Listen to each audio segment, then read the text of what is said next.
Hello everyone, welcome to Jitendra Arya classes. आज हम बात करेंगे इंडियन इकोनॉमिक डेवलपमेंट के चैप्टर 5 के बारे में, जिसका नाम है India's foreign trade means Bharat का विदेशी व्यापार। जिसमें हम सबसे पहले ये जानेंगे कि भाई फॉरेन ट्रेड मींस विदेशी व्यापार क्या होता है। It refers to a system of import and export of goods and services between various countries.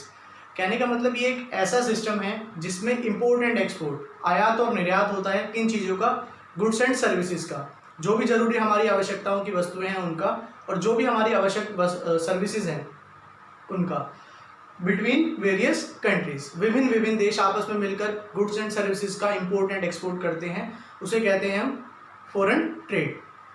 Now अब हम बात करेंगे चैप्टर का जो फर्स्ट टॉपिक हमारा आता है, foreign trade off India at the time of independence. इसमें हम जानेंगे कि भाई भारत का विदेशी व्यापार जो है स्वतंत्रता के समय कैसा था। इसके बारे में हम चैप्टर फर्स्ट में पढ़ चुके हैं, फिर भी हम थोड़ा सा यहाँ पर रिकॉल करेंगे यहाँ इसको। First point, colonial exploitation. हमने उसमें देखा कि भाई ब्रिटिशर्स ने हमारा कॉलोनियल एक्सप्लॉयटेशन किया, तीन तरीके से किया था। First of all agriculture sector को इन्होंने डिकम्पोज कर दिया था, कैसे, वहाँ पे लैंड रेवेन्यू सिस्टम लगा दिया था और कमर्शलाइजेशन कर दिया था एग्रीकल्चर का। सेकेंडली इंडस्ट्रियल सेक्टर की जब हम बात करते हैं, इन्होंने जो है डिस्क्रिमिनेटरी टैरिफ पॉलिसी बना दी थी। फॉरेन ट्रेड में जो इम्पोर्ट ड्यूटी और एक्सपोर्ट ड्यूटी फ्री कर दी थी अपने गुड्स के लिए, मतलब जो रॉ मटेरियल्स वो यहाँ से लेंगे, उस पर जो है इम्पोर्ट और एक्सपोर्ट खत्म कर दिया था। जबकि इंडियन हैंडीक्राफ्ट्स पे जो है उन्होंने इम्पोर्ट ड्यूटी जो है बहुत ज़्यादा, एक्सपोर्ट ड्यूटी जो है बहुत ज़्यादा लगा दी थी। Second, exploitation of our natural resources. ये क्या करते थे कि भाई हमारे नेचुरल रिसोर्सेज का एक्सप्लॉयटेशन करते थे, यहाँ से जो है सस्ते से सस्ते दाम पर जो है हमारे नेचुरल रिसोर्सेज को खरीदते थे और कहाँ बेच देते थे, Britain. Third, decline of Indian handicrafts.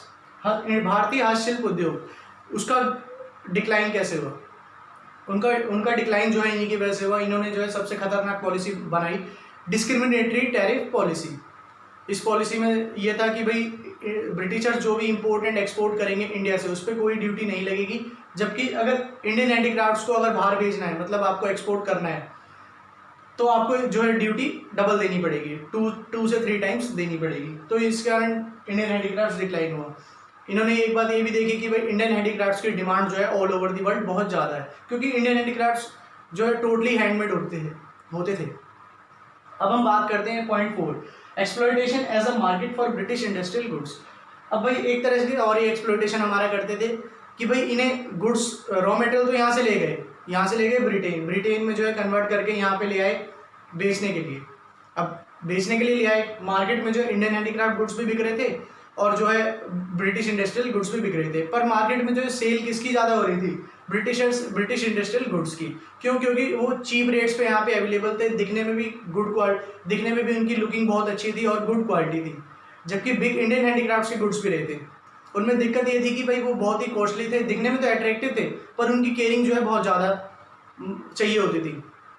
तो ये कुछ कारण थे foreign trade off India at the time of independence के, कि भाई हमारा विदेशी व्यापार उस समय कैसा था। अब हम बात करते हैं हमारा जो नेक्स्ट टॉपिक है, important topic, India's foreign trade after independence, कि भाई भारत का विदेशी व्यापार आज़ादी के बाद कैसा था। 2 भागों में ये बटा हुआ था। First, composition of foreign trade and second, direction of foreign trade. First of all बात करते हैं कॉम्पोजिशन ऑफ फॉरेन ट्रेड, कि भाई भारत के विदेशी व्यापार की रचना किस प्रकार थी। First, decline in percentage share of agricultural products, कि भाई भारत का जो शेयर है एग्रीकल्चरल प्रोडक्ट्स में वो एकदम से डिक्लाइन हो गया। क्यों? इसके 2 कारण थे। पहला, हमने जो है इंपोर्ट सब्स्टिट्यूशन स्ट्रेटजी को अपनाया था, जिसके कारण कि जो अब एग्रीकल्चरल सेक्टर में जितना भी रॉ मटेरियल यूज होता है वो सब कौन इस्तेमाल करेगा, हमारे यहाँ के घरेलू उद्योग, मीन्स डोमेस्टिक इंडस्ट्रीज। दूसरा कारण, यहाँ की पॉपुलेशन बढ़ने से जो है रॉ मटेरियल्स का कंजम्पशन जो है और बढ़ता चला गया। ये था एग्रीकल्चर प्रोडक्ट्स में डिक्लाइन होने का कारण। Second, decline in percentage share of conventional items. Conventional items वो आइटम्स थी जिनका कभी हम बाहर देशों में एक्सपोर्ट किया करते थे, like rice, jute, wheat, cotton etcetera. तो इनका भी परसेंटेज शेयर डिक्लाइन होता चला गया। इनका डिक्लाइन इसलिए होता चला कि भाई हमने जो है इम्पोर्ट सब्स्टिट्यूशन स्ट्रेटजी अपनाई थी, और साथ ही साथ हमने जो है उन प्रोडक्ट्स, उन कन्वेंशनल आइटम्स को बाहर बेचने की बजाय यहीं पे इस्तेमाल करना शुरू कर दिया। Third, increase in percentage share of manufactured goods. अब मैन्युफैक्चर्ड गुड्स, जबकि हमने यहाँ पे बनाया 1951 से लेके 1990 तक के प्लानिंग पीरियड में जब हम थे, जब हमने मैन्युफैक्चरिंग गुड्स की शुरू करी, तो जिससे कि हमारा जो है परसेंटेज शेयर जो है बढ़ता चला गया। परसेंटेज शेयर ऐसे बढ़ता चला गया कि भाई अब जो है लोगों को ये समझ आने लगा था कि भाई भारतीय अर्थव्यवस्था जो है पिछड़ी और व्यक्तिगत अर्थव्यवस्था नहीं रह गई है, अब इसमें जो है सभी क्षेत्र जो है मिलकर काम कर रहे हैं। तो ये हमारी जो है रणनीति को दिखाता है जब हम नियोजन काल में थे। तो ये तो था हमारा कॉम्पोजिशन। अब हम बात करते हैं डायरेक्शन ऑफ फॉरेन ट्रेड कि भाई भारत का जो विदेशी व्यापार था वो किस दिशा में जा रहा था। फर्स्ट पॉइंट की हम बात करते हैं। जब हम 1951 की बात करते हैं तो उस समय सिर्फ जो हमारा विदेशी व्यापार था, या हम ब्रिटिश काल की बात करते हैं तो हम सिर्फ 2 या 3 कंट्री से ही व्यापार कर पाते थे, लाइक ब्रिटेन, यूएस और Commonwealth Nations.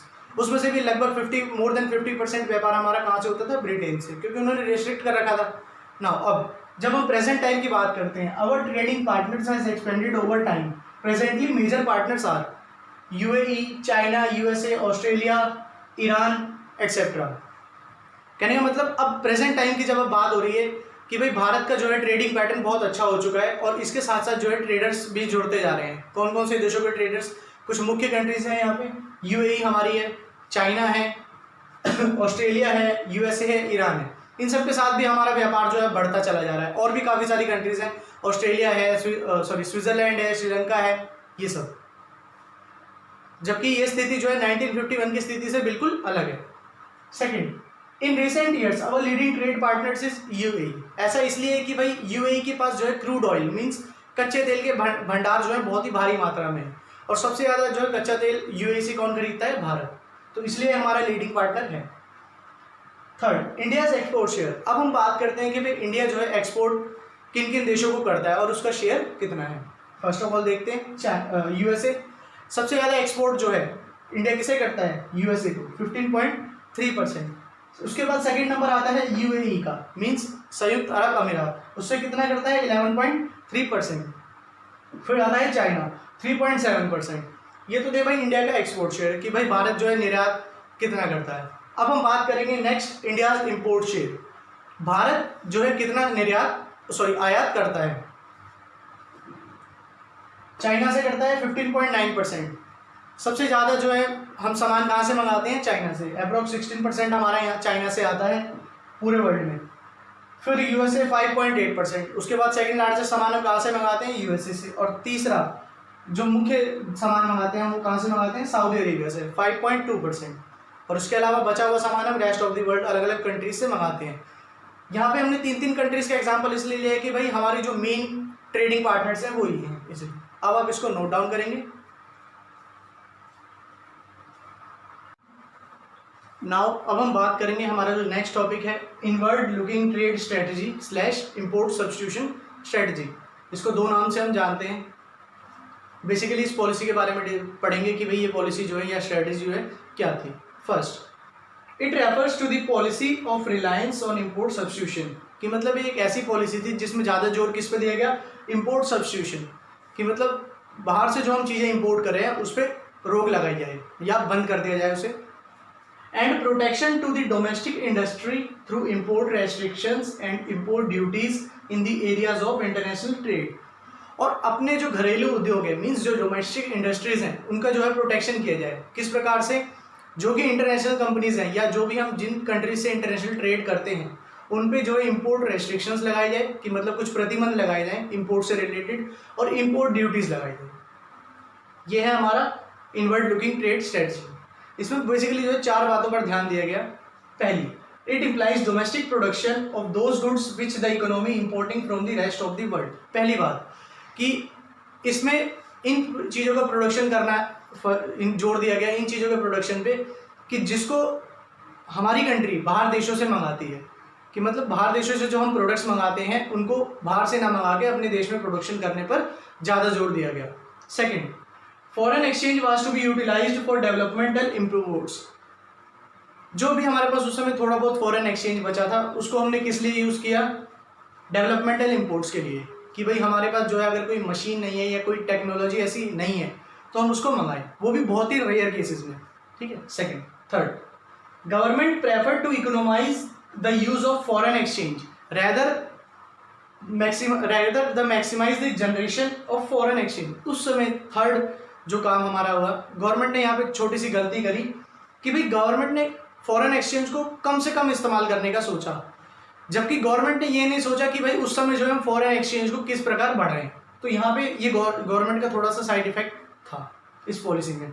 Fourth, government wanted to protect the domestic industries from international competition. Government इसमें चाहती थी कि भाई उनके घरेलू उद्योगों को बचा के रखा जाए फ्रॉम इंटरनेशनल कंपटीशन या इंटरनेशनल कंपनीज, कि भाई वो फिर से ये नहीं चाहते थे कि कोई बाहर से इंटरनेशनल कंपनी आए फिर से हमारे उद्योगों को जो है लालच दे, उनको उनसे ज़्यादा जो है ट्रेड पैटर्न बढ़ाए और फिर धीरे धीरे करके जो है फिर से वो हमें गुलाम बना ले, तो ये नहीं चाहते थे। तो ये थी हमारी inward looking trade strategy. Now अब हम बात करेंगे इसके गुड इम्पैक्ट्स और बैड इम्पैक्ट्स के बारे में। First of all good impact हमारा high rate of industrial growth with structural transformation, कि हमारी जो इंडस्ट्रियल ग्रोथ हुई मीन्स जो हमारा औद्योगिक विकास हुआ वो स्ट्रक्चरल ट्रांसफॉर्मेशन को ध्यान में रखते हुए हुआ।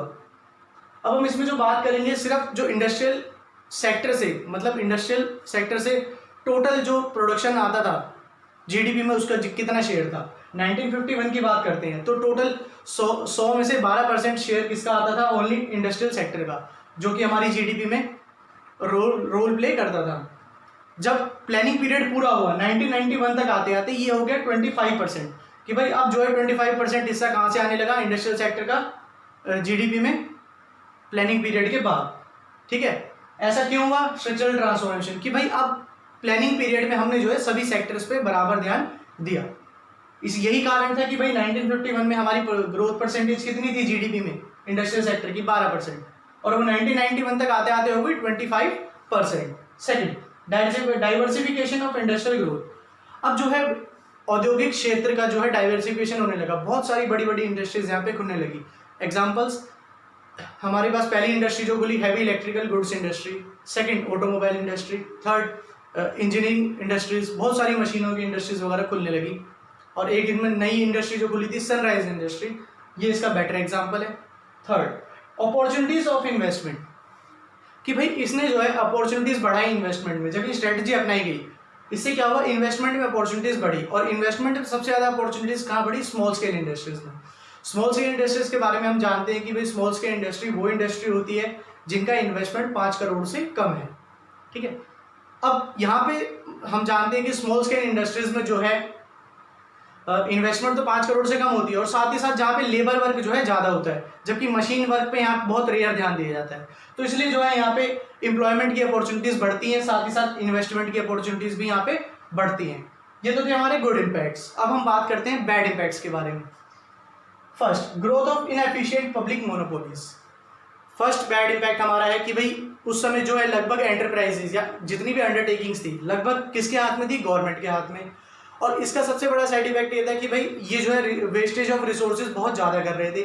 सेकंड, रिसोर्सेज का वेस्टेज करने के साथ साथ ये जो है ह्यूज लॉस में भी जा रहे थे, गवर्नमेंट जो है काफ़ी लॉस में भी गई, और इसमें जो है करप्शन एक्टिविटीज़ बढ़ती चली गई, ये सब इसमें हुआ। Second, lack of competition implied lack of modernisation.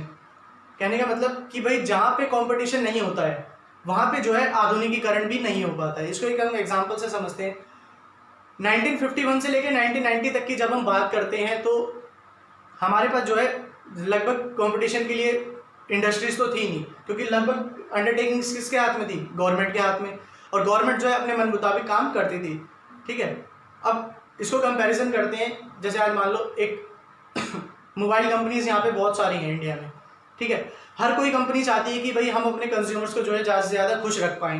ठीक है, तो हर एक जो है टाइम टू टाइम जो है अपडेटेशन करती रहती हैं कंपनीज मोबाइल्स में, कि भाई कम से कम रेंज में ग्राहकों को जो है ज़्यादा से ज़्यादा टेक्नोलॉजी वाले लेटेस्ट टेक्नोलॉजी वाले मोबाइल अपग्रेड कैसे कराए जाएँ।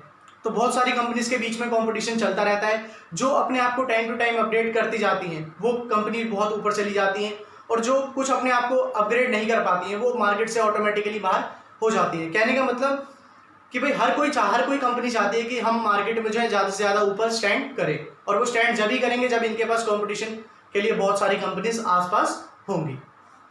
Third, indiscriminate spread of public sector enterprises. तीसरा जो बैड इम्पैक्ट हमारा ये था कि भाई गवर्नमेंट के पास अंडरटेकिंग्स तो बहुत सारी थी, पर वो कुछ ही अंडरटेकिंग्स को जो है सुधार पाई। मतलब कुछ सेक्टर्स को जो है कुछ कंपनीज जो गवर्नमेंट कंपनीज थी उनका जो एक्सपेंड हुआ पूरे भारत में बहुत अच्छा हुआ, और कुछ कंपनीज जिनका इम्पैक्ट ना तो जिनका एक्सपेंडेशन हुआ ना तो उनका इम्पैक्ट कोई देखने को मिला। तो मतलब कुछ कंपनीज जो है गवर्नमेंट कंपनीज बहुत ऊपर चली गई और कुछ जो है बिल्कुल डाउन चली गई, मतलब कुछ ज़्यादा लॉस में चली गई, कुछ ज़्यादा प्रॉफिट में चली गई। 4, पॉलिटिकल इंटरफेरेंस। ये हमारा महत्वपूर्ण पॉइंट है यहाँ पे। इसको हम समझते हैं कि भाई जैसे मान लो उस समय 5 साल के लिए कोई और सरकार थी, हमने उस गवर्नमेंट से परमिशन ली, हमने जो है अपनी पॉलिसीज बनानी शुरू करी। अब होता क्या है, 5 साल बाद जो है सरकार चेंज हो जाती है। सरकार चेंज होने के बाद जो न्यू गवर्नमेंट आएगी वो जो पिछली पॉलिसीज हमने परमिशन बेस पे ली थी अब उन सब पे स्टे लगा दिया जाएगा। अब फिर से वही प्रोसेस चलेगा कि भाई अब जो है आपकी नई सरकार आई है, नई सरकार से जो है परमिशन लेनी पड़ेगी, परमिशन के अकॉर्डिंग उन्हें काम करना पड़ेगा। तो ये भी बहुत समस्या आती थी कि भाई सरकारें चेंज होने के साथ साथ जो है परमिशन चेंज, और अगर सरकार चेंज नहीं होती थी तो वही पॉलिसीज चलती रहती थी। तो ये थे हमारे बैड इम्पैक्ट्स स्ट्रेटजी के। ये चैप्टर यहाँ पे जो है खत्म होता है। आई होप ये वीडियो आपको पसंद आया होगा। इस वीडियो को लाइक करें, शेयर करें, सब्सक्राइब करें और अपने मोस्ट प्रीशियस कमेंट्स हमें कमेंट्स बॉक्स में बताएं। Thank you.